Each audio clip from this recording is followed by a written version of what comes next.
Hi, everybody. I'm Ron Brewington, and welcome to The Actor's Choice. Brought to you by Photography is an Art, Harvey Brandman, Master Photographer. Located at 1307 North San Fernando Boulevard, Burbank, California. Attorney Larry Buford's book, To the Future, Time Travel, Message in a Capsule. State Farm agent Carla Green, and veteran actor Rob Brownstein's Acting Training School and Actors Space. Roll it.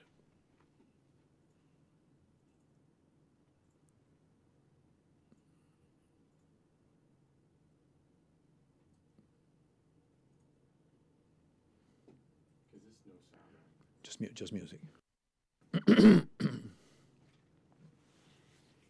Light music under it.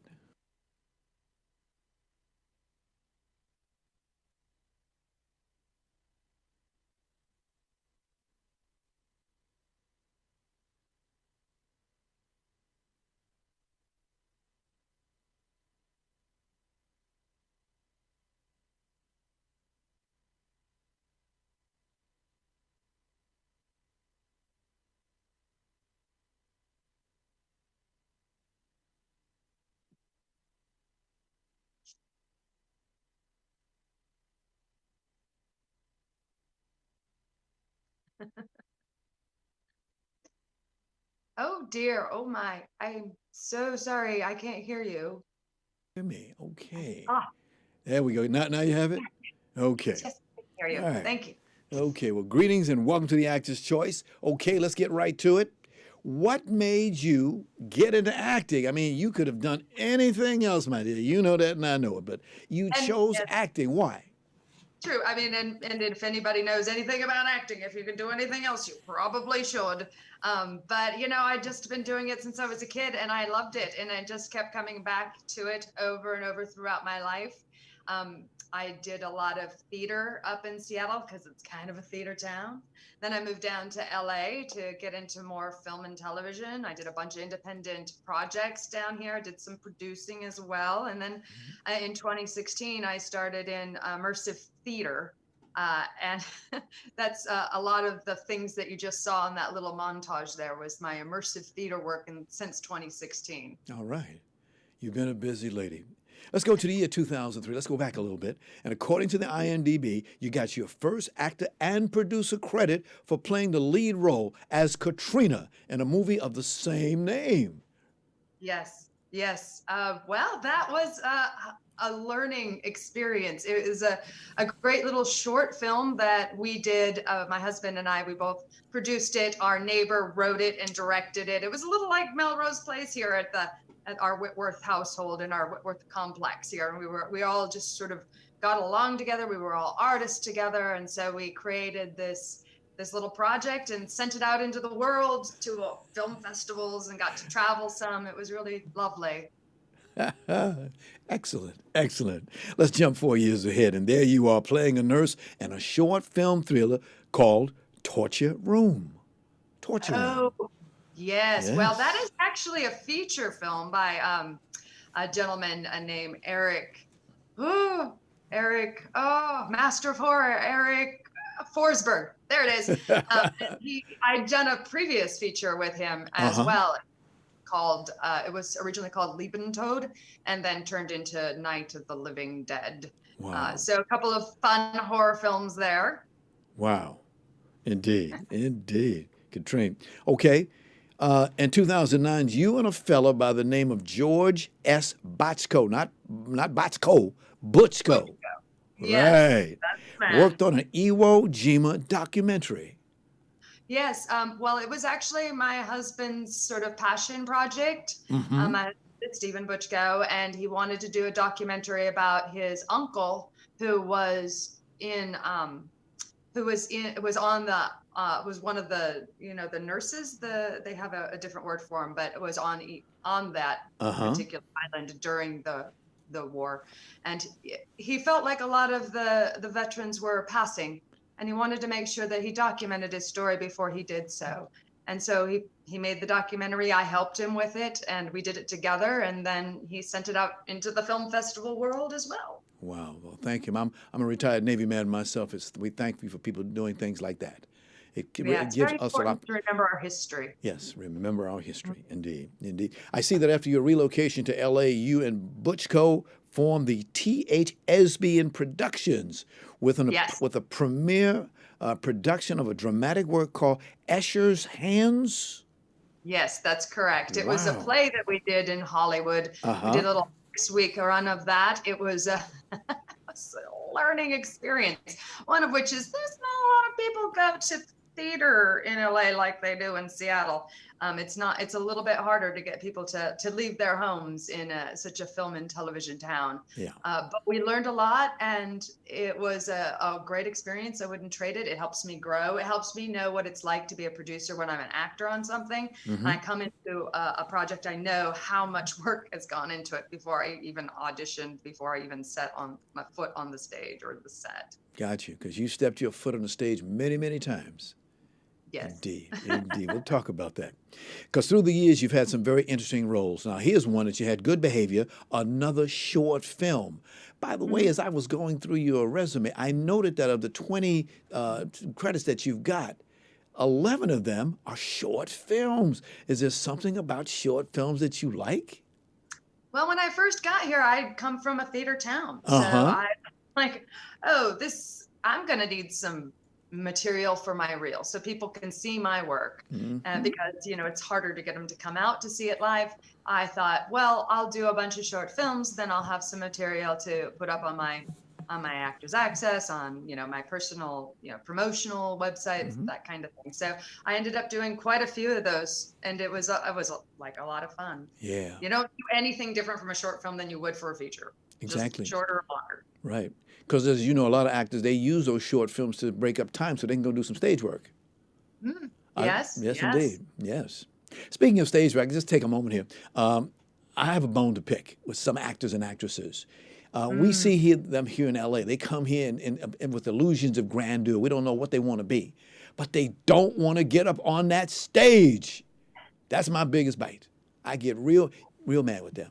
They come here, I want TV, I want big screen. What about that big stage over there? Like the Pantages, Oh, it's true. And it's a little scary to get up on stage and do something live, like what we're doing right here. Like maybe my cat's going to interrupt us, or maybe I'm accidentally going to hit my stand here and the whole thing's, there is a kinetic energy involved in doing something live and doing theater live. But what you miss if you don't do it is that feedback you get from the audience, that absolute pure energy exchange between the actor and the audience. So if you haven't done some theater, it's really great. So give it a try.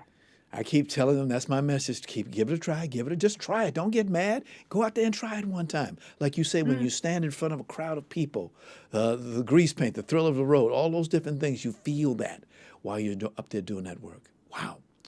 Okay, a second role that you did was a TV miniseries called The Willows. Roll it, Tony. Yes.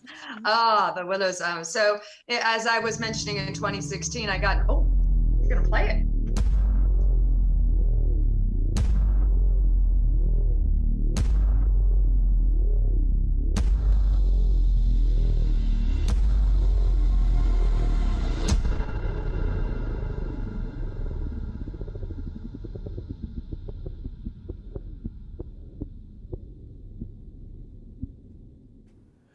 I see that in the movie The Willows, your name was Deirdre. Deirdre playing Deirdre.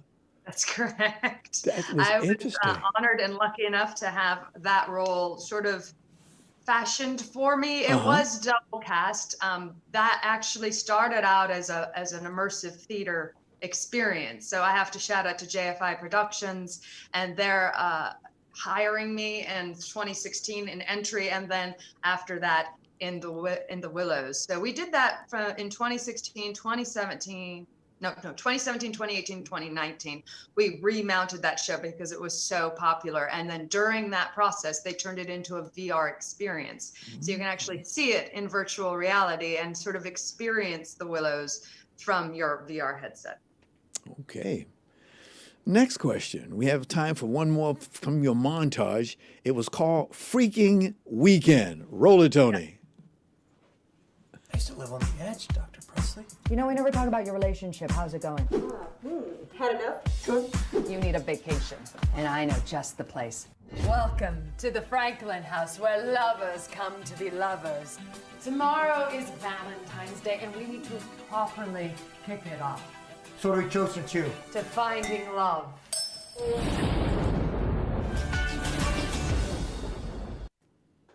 So what'd you think of Freakin' Weekend? It was also a lot of fun. That one being a comedy. So both of those movies are in virtual reality. You can see them in a virtual reality headset. And what's fun about that is it's a little bit of the old choose your own adventure kind of formats. So you'll watch the film and then at a certain point it'll stop and then you get to choose what you want to do. So like, let's say Deirdre comes out of the kitchen and says, "Oh my goodness, I could really use your help." You can choose to go with her or you can choose to stay at cocktail hour. So there is a little bit of, fun in that. You get to participate in it. Excellent. Ladies and gentlemen, this lady came here for a very special reason today. We were just trying to let you see some of the work that she's done in her past, because she's doing a program right now, a very special project that she's now engaged in called The Under Presents Tempest. Roll it, Tony. Are you looking for a little entertainment? You've come to the right place. Prepare to be mesmerized. Prepare to be beguiled, enraptured by the impossible. A venue unlike any other. A venue outside of time and space. May I present The Under. Wow. Now that was magic. That was creativity. That was VR. Would you please give us a synopsis of what we just saw? Okay, well, so this sort of all grew out of a company called Tender Claws that has a sort of a studio where they created virtual reality, which was a game you could go on and play in headset. And this was back when VR was kind of new, and they were like, no funny in VR. This is a very serious platform. We've got, first shooter games and we've got, and then they came along and they did this really silly and fun game and everybody loved it. And so their second production was The Under Presents, because Samantha, one of the co-owners of the studio, wanted to explore live actors in VR. So not only are you going in to experience this world, you're running into live characters while you're in there randomly. So what you just showed was a clip of The Under Presents, which is where it's all started. So there's sort of a loop of a stage where they're dancing, and that's sort of pre-recorded, done by Piehole. And then there's, me and a bunch of other actors who come in and do these sort of random, like, improv devised theater experiences. We have different characters. Like, one of my characters is Annie the anarchist, and I'm a cat. One of my other characters is Francine, and she's a skeleton. Sometimes I play Amelia Earhart as a skeleton as well, or Theodora the thespian, and we do Shakespeare on stage. But it's all sort of a way for the people who are in the under to experience what it's like to have live people all of a sudden show up and engage them in an activity. So it's people, it's not a cartoon. Right. It is. The world looks kind of cartoonish, but, with your VR headset and with your controllers, you're actually moving and interacting and talking directly to the audience members in there. Okay. You mentioned the name Samantha. Is she part of The Under? She is. So The Under Presents is one of the products of Tender Claws, the name of the studio that put it out. Interesting. And she's one of the co-owners of that. And she's an amazing person. She's just done so much. And she's just got her PhD, and she's going to be teaching, and they've got this studio they're running, and they're, putting out more content, new stuff that hasn't even hit the horizon yet. I mean, she's amazing. And then Danny, the other half, is he's also there running a lot of the tech and getting, a lot of the stuff done that I am not involved in. I'm mostly interacting with Samantha because she's, the creative, the director. She also wrote The Tempest, and she's just super amazing. I mean, we're talking about stills, we're talking about talkies, we're talking about, all the way back there. And look at us now. Look at us now.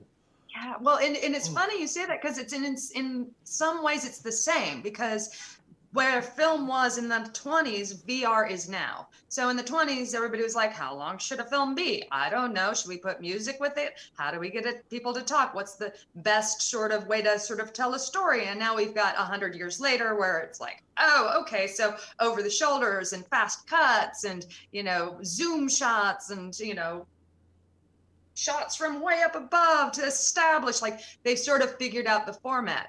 So VR is sort of in that same place as film was in the 20s, where everybody's like, well, what do we do with this thing? Well, what can't you do with it? Right. What can you do with it? Yes. Yeah. Now, there's something very Shakespearean about your role. Can you tell us about it?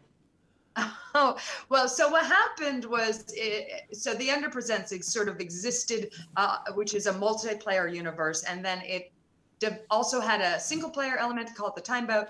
And as the pandemic happened, Samantha was wondering, how can I keep these actors employed?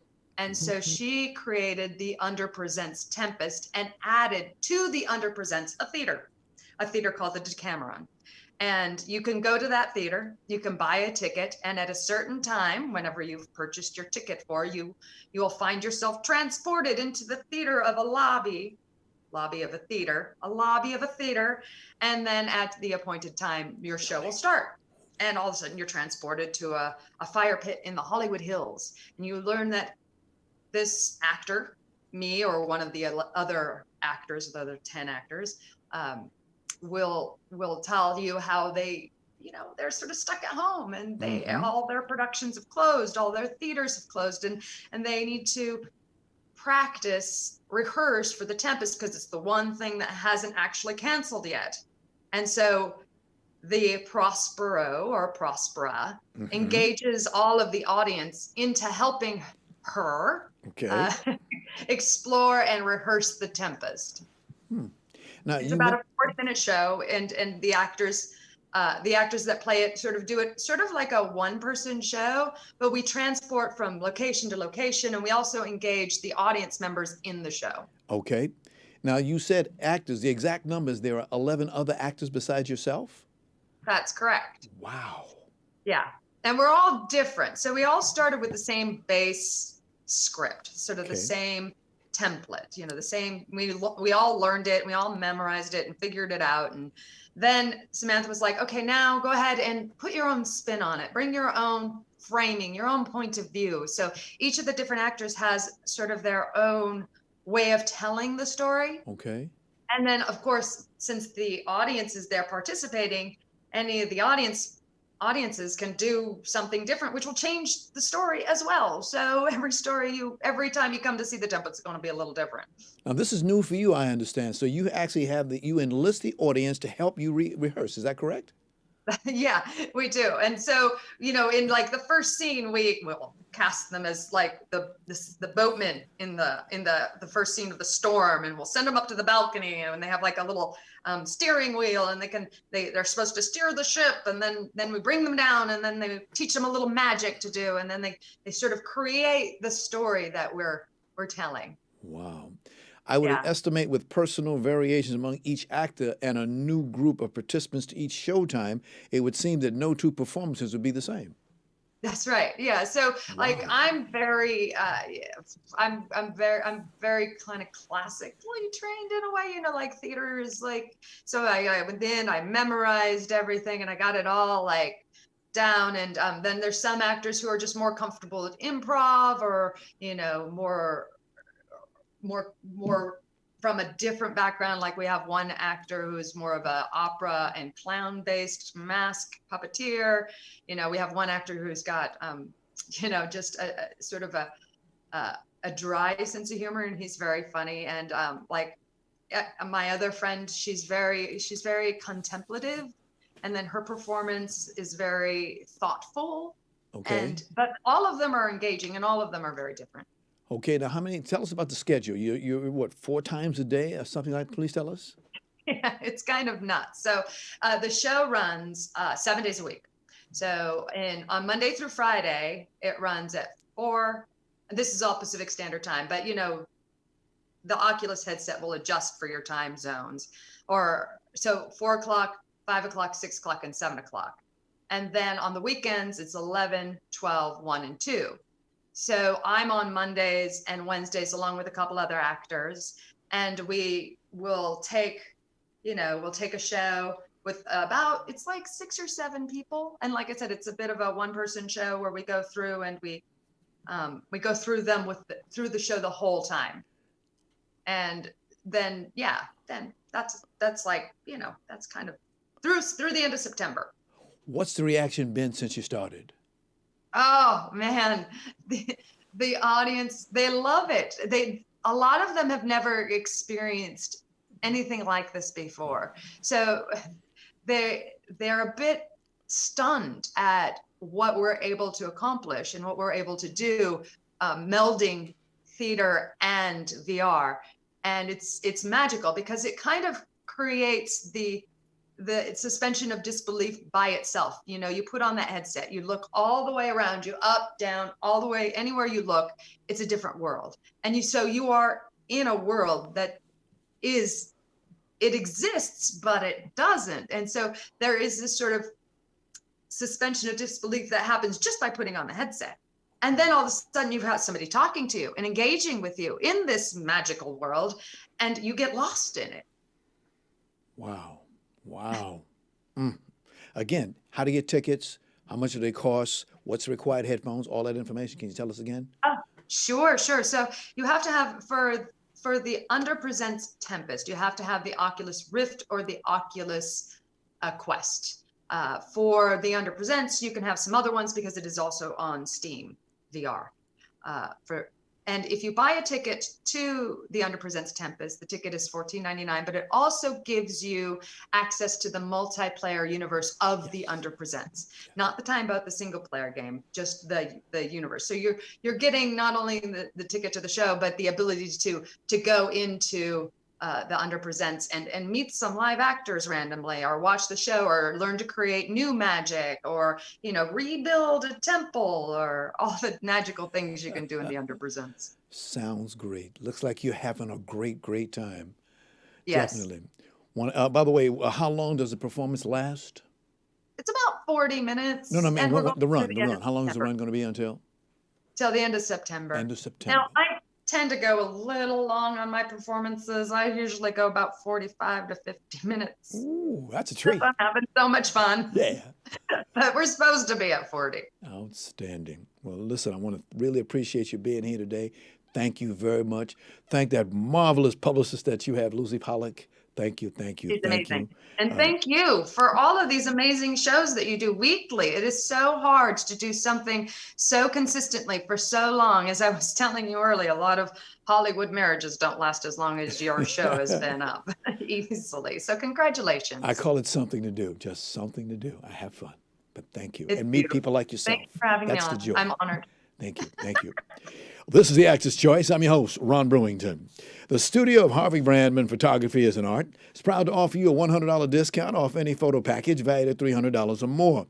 Now, Harvey's been in the business for nearly a quarter of a century, and he certainly knows how to take care of his customers. So please give him a call today at 818-954-9294. That's 818-954-9294. You'll be glad you did. And by the way, please tell Harvey that you heard about his offer right here on The Actor's Choice. Haiku, style, passion, heart. It's the latest release from author and attorney Ron Irwin. The book was inspired by the author's first exposure to haiku well over a half-century ago.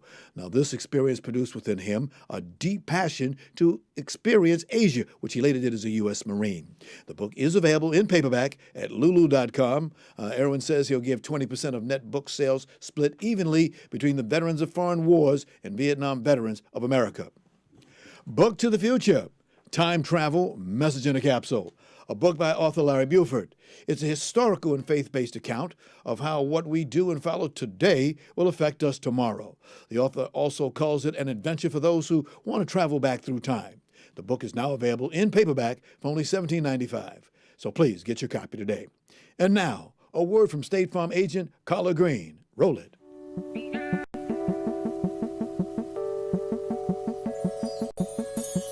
Let me ask you something. What do you see when you look at your home and your car? Do you see a bundle? A combo deal? That's how other insurance companies see them. But a State Farm agent sees so much more. Because the State Farm agent sees your home and your car as more than just four walls and four wheels. They see the things you've worked really hard for. So why not give them the protection they deserve? Let me help you with that. Give me a call. State Farm agent Carla Green, 213-239-9675. I look forward to speaking with you. Thanks, Carla. And like a good neighbor, State Farm is there. For more information, call 213-239-9675. That's 213-239-9675. Attention all actors. An Actor Space provides classes and private coaching by veteran actor Rob Brownstein. An Actor Space is Thursday night classes for working actors and Tuesday night foundation and technique classes for those early career actors. The idea is to build on each actor's strengths and who you are to help refine and reimagine your acting and your career. For more information, contact class@robbrownstein.com. That's class@ronbrownstein.com, or just give him a call at 323-646-1268. That's 323-646-1268. And finally, if you have a product, a service, or an upcoming event that you'd like to see advertised on this program, and you don't, please call 323-533-1036. That number again, 323-533-1036. Our prices are very affordable. Thank you. This is the Actor's Choice. I'm your host, Ron Brewington. Now, my next guest today is a graduate of the University of Southern California's Master of Professional Writing program. He's written 5 feature films and has produced 3 feature films. Most recently, he wrote and produced a feature called Last Girl, which is in post-productions. Ladies and gentlemen, please give a warm welcome to writer, director, and producer, Koji Stephen Sakai. Koji, welcome to the Actor's Choice. Greetings. Hi, how are you? Thank you. I see you were trying to call me a moment ago, but we connected. Yes, thank you so very, very, very much. Thank you. People don't understand how we do this. It's the world of technology, indeed. Yeah, sorry, I was trying to get on. Now, in my research of you, I see that Yiga was the first short film you produced, wrote, and directed in 2006. What was it like working on that project as you got into it? It was really interesting because it was the first time I really felt like first project I worked on. So it was the first time I felt like I was doing something with my major in terms of getting it written and doing all of it. And it was a really good opportunity. I got a fellowship from a place called Visual Communications, and they paid the fees to me. Okay. A little knocked over the microphone there, getting a little sloppy there. Got to check yourself, Ron. How did you get into this business, Koji? Well, it's so I was at USC. And I was I was trying to write the great American novel, but no one wanted anything to do with my writing. And I was going to quit school. And my girlfriend at the time said, you know what, you can't quit school. USC is so expensive. Why don't you take a screenwriting class? So then I took a screenwriting class and I was like, this is for me. And I learned a couple of weeks, I learned everything. And then I sold my first script over spring break. Yes. And I thought, wow, this is easy. It turned out not to be that easy, but it was easier than my other writing. So that's kind of where it all started from. Would you please go back and tell that young lady that all of us who know you and know what you're doing, thank you very much for pushing you that way. Thank you, thank you, thank you. I will. Because you had, 3 jobs in that one? You were the writer, the co-director, the co-producer. You got a lot of credits on that first film, didn't you? Well, yeah, it was only a short film, so it wasn't a lot. Everyone had to do a lot of things. God, you really got it together. Definitely. Then, as I read your bio, you have been very busy cranking out films and TV shows with great variety. Back in 2006, you wrote a horror thriller called Death Ride. Remember that? Yeah, it was a really long time ago. It came out through Lionsgate. I co-wrote it with the director, and it was really exciting. To be a part of a project that actually got made. You know, one of the most humbling things was going on set and seeing all these people working on something that was in my brain. And that was a really humbling experience to be able to be there and to see that. Indeed, because that's the one thing that I tell people is one of my favorite, it's a favorite of mine, a favorite 4-letter word, and it's called idea. people get ideas, and that's how things blossom, bloom out, and come into the world. It's so well. When if you got a mind like yourself that's sharp and quick and always thinking about something, you got something going on for you. Definitely. I use the word variety because you seem to have a desire to do more than subjects. What's on your mind? I tend, one of the things that drives me crazy about this industry is that they try to pigeonhole you in one thing. Like for example, my first film was a horror film. So for example, everyone wanted me to be only a horror writer. But at the end of the day, I feel strongly that, I have a lot of different stories, and I want to be able to tell a romantic comedy, and I want to be able to tell a drama or a, period piece or a horror film. I love horror, so I want to do all of the above. Yes. Let me get right to this. What's it like being an Asian in Hollywood? It's terrible. No, just kidding. Well, ask that question. In the beginning though, it was really challenging because there's so few Asian Americans that were in Hollywood. I remember one of the first meetings I went to, and there was another Asian American in the room. And back then, it was the other Asian American executive didn't want to be seen with me because they didn't want to be seen as the Asian, Asian executive. So whereas I saw them as my ally, and that was really interesting to me to kind of go through that. But over the course of time, there's a lot more Asian Americans in the industry. Yes. And so it's a lot better of a world now where there's a lot more support and a lot more people out there who are willing to work with me. Excellent. What do you see in the future for Asians? I hope there's more diversity all around. Yes. I think that's going to be, that's something that's really pushing the envelope. Like, for example, I think TV right now is very much diverse, yes. But I don't think film is diverse at all. But I think that it's important that that the films and television reflect what America really is, right? Yes. As opposed to just seeing one type of person or one type of anything, right? Right. I feel the same way because in the show that I do, and we've been doing this show for a couple of years, we try to get as many people from different backgrounds so that people can see that there is diversity. It's an excellent thing to do. And there's nothing wrong with that. Nothing wrong with that. Continuing on with your work, sir, in 2007, you did a film documentary called Crapshoot, the documentary. Yeah, I think I was just interviewed in this documentary though, so I was only I played only a very, very minor role. I don't even remember. I think I have it somewhere, but I don't think I've seen it. Yeah, you played you. So I don't really remember much that came out of that experience. Koji, you're something else. In 2012, The People That I've Slept With was another film. I was looking at that last night and wondering, should I put that on the screen? But it's a little dicey, but nice. You completed. I see that beside writing and producing the film, you were also the location manager. That was a good ride. That was a good ride, wasn't it? Well, only because I found most of the locations because they were related. Either they were my mom's house, they were my stepdad's house, they were my work. At the time, I had a day job, and I had a lot of different places that I had to hustle for. But that was probably one of the most successful films I've ever done. It was a really exciting project because to me, it was important to have Asian Americans who weren't talking about being Asian American. It just happened to be that the main characters were Asian American, which is where I think Asian Americans or just any group of people need to go instead of just talking about being whatever different. It's just being a regular human being. And I think that's what's important. Okay.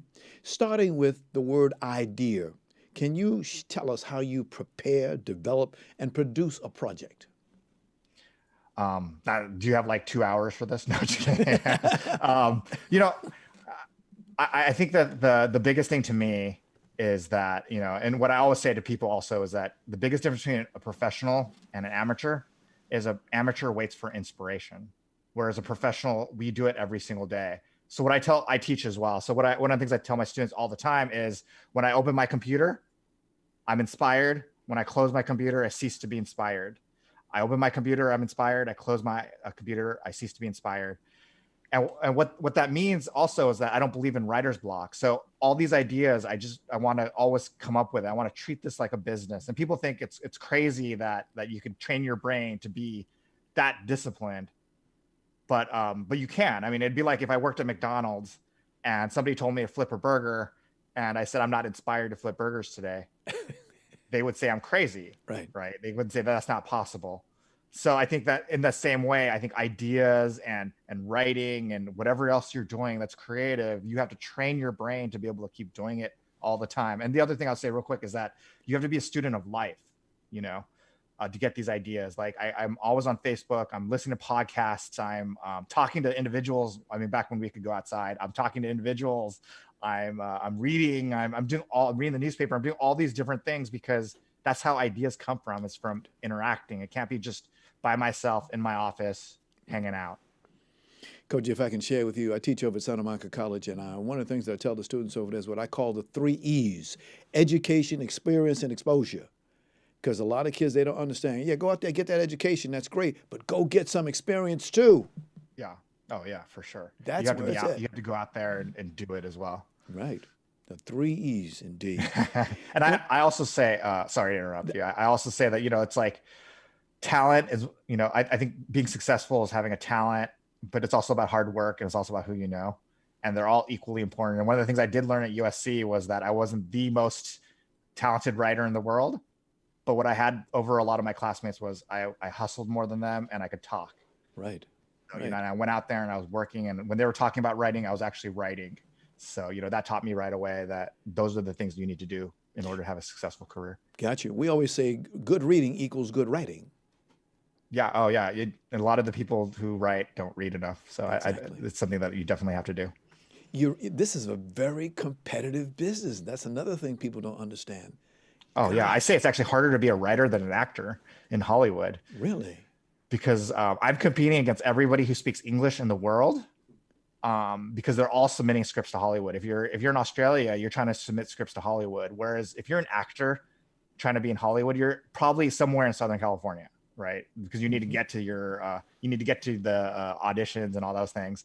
But a writer doesn't need to go to those meetings. They could just submit. I mean, Clint Eastwood's movies, one of his last movies was written by a dude from Minnesota, so I'm competing against everybody. Whereas you guys, or not you guys, but actors in general are only competing against people here. So I feel even more pressured to have to fight and claw for everything I get.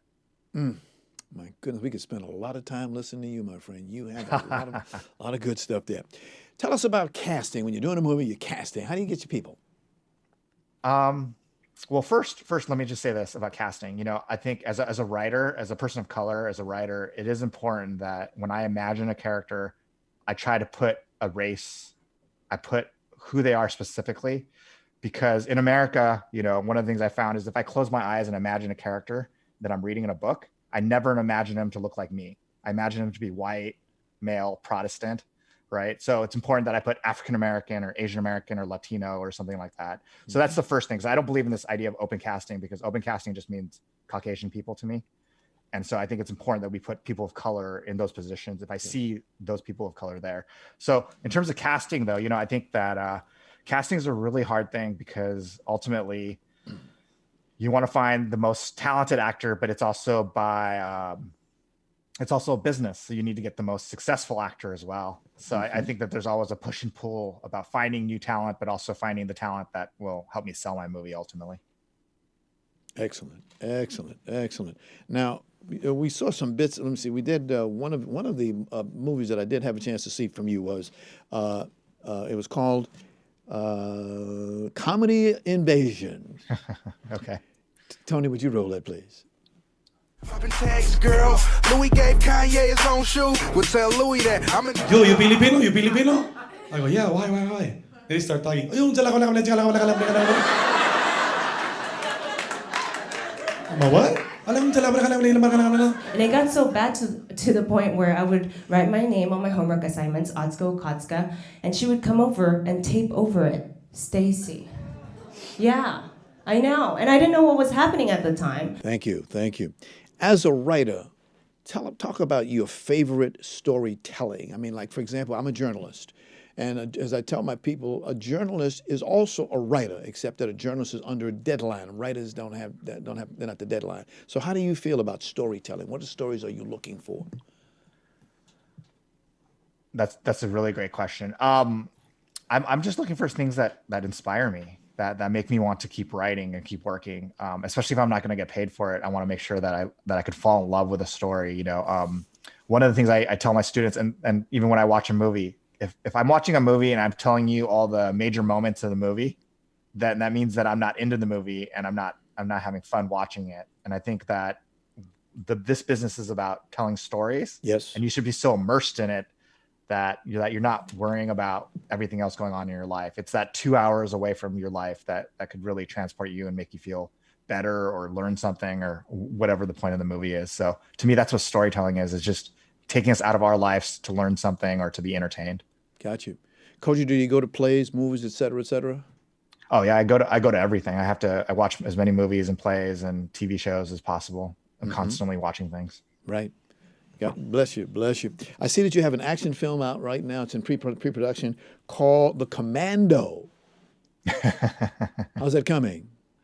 It's good. It's been really stressful to have to keep writing. We're on a deadline, and during this time of COVID, to be able to shoot something that is that's safe for everybody, but also to get it done in time is a very challenging process right now. Got you. Koji, you said you teach screenwriting at both UCLA Extension and the New York Film Academy in Burbank. And recently Chapman University, so now 3 places. All right. Spread the knowledge, my friend. Spread that knowledge. That UCLA Extension, I just want to give, I love that place. I went there. I got a couple of courses out there. I encourage a lot of my students to do the same thing. It's a little expensive, but that's okay, because you're meeting people who are at the top in this business right now. We call it UCLA Extension. UCLA extensions are some of my favorite students because they're very passionate and want to be there. Yeah. And if you ever notice when you come out of school, there's a guy across the street from the school. He sells submarines, some of the best submarines I've eaten. Oh, really? I will have to check it out. Yeah, check it out. And and how about the New York Film Academy here in Burbank? Yes, I teach. I've been teaching there for maybe a year. I teach screenwriting, short films, feature films, and everything in between. Okay. Busy man as you are, I understand that you are into podcasts. Yes, I do 3. I have 3 podcasts now. So yes. I do a ton of podcasts. The first one's called Best or Worst Pod. It's where we ask people about their best or worst day of their lives. The second one is called Midnight Watchers, and that's where me and my friends review midnight movies, which I think are terrible and crazy and very disturbing movies that I'd never want to watch again. And then the third one is Guy Code. And this is a personal one where I'm getting advice for my son. He's 8 years old and he already doesn't listen to me. He thinks he knows more than me. So I'm gathering advice for my friends and me to give to him that in the future he could listen and he could hope to learn something from me.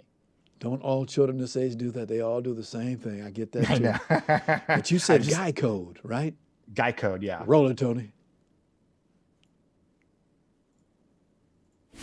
Welcome to Guy Code. Yeah. And I think the greatest thing I learned from sports is that hard work pays off. And it pays off, but not necessarily when you want it to and as soon as you want it to. Yeah. And you have to put in every day. You got to pay your dues and put the time in every day. As you know, Koji, as a writer, you have to sit at the desk and write, and you have to sit at your keyboard and type. Outstanding. That's a great show. How do people get in contact with the podcast? How can they get in touch? The easiest probably way for everything is just go to my website, Koji, Koji, Steven with a V, and Sakai, Sakai.com. And all my website or all my material, all my podcasts, everything is on there. You can go from there to see me. You started an organization called Little Nalu Pictures. How they doing? We are like everyone else. We're struggling during this COVID time, but it's exciting to keep trying to make materials and keep trying to shoot stuff and have fun with it. Okay. People trying to get into the business, what advice would you give them, sir? Well, 2 pieces of advice that I always give people. One is that you stop talking about what you want to do and do it, because so many people, the biggest pet peeve I have is writers who talk about writing and never write. And then the second thing is to try and do everything. If you sit around and wait, because this business is so much about waiting, wait for a deal, wait for the agent, wait for the manager, wait for money, wait for everything. I hate waiting. I'm just not a person who just sits around and waits. So my thing is to do everything, try everything, do it all, give 100% to everything. And you never know what's going to happen. And actually what I found in my career is that the projects that I'm not, the ones that I don't think are going to happen often happen, and the ones that I'm sure are going to happen never happen. So I've had to train myself to give it 100% no matter what I think the outcome of the project will eventually be. Right. What you gonna do with that first $1 million that you make? I'm gonna make a movie with it. You know, that's I want to keep making movies and keep making projects and keep giving back. I think it's important that that we have projects that reflect who we are. So definitely one of my passions is making Asian American projects that have people that look like myself in it, doing regular things and not being a ninja or being a geisha or something. Gotcha. Koji, you got quite an attitude, my friend. Quite an attitude. Beautiful. Last question. What's in your future that you can talk about? What's in my future that I could talk about? Because you don't give away nothing in this town. You don't even tell your mama about what you got.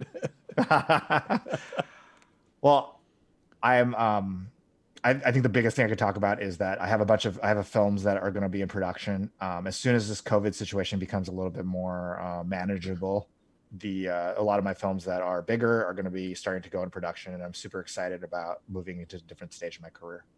Wow. Well, Koji, we really, really, really appreciate you being here today. We'd like to have you back again in the future, hear some more about you. And thank you very, very much. Thank you so much. And I'd love to come back anytime. You got it. Thanks for our sponsors, Harvey Brandman, Photography is an Art, Ron Irwin's Haiku, Style, Passion, Heart, Larry Buford's Book to the Future, Time Travel, Message in a Capsule, and Rob Brownstein's Actor Training School and Actor Space. And much, much thanks to our guest today, actress, producer Deirdre B. Lyons, and producer, writer, and director Koji Stevens Sakai. And of course, special thanks to our ever-growing audience. Be well, and we'll see you next time.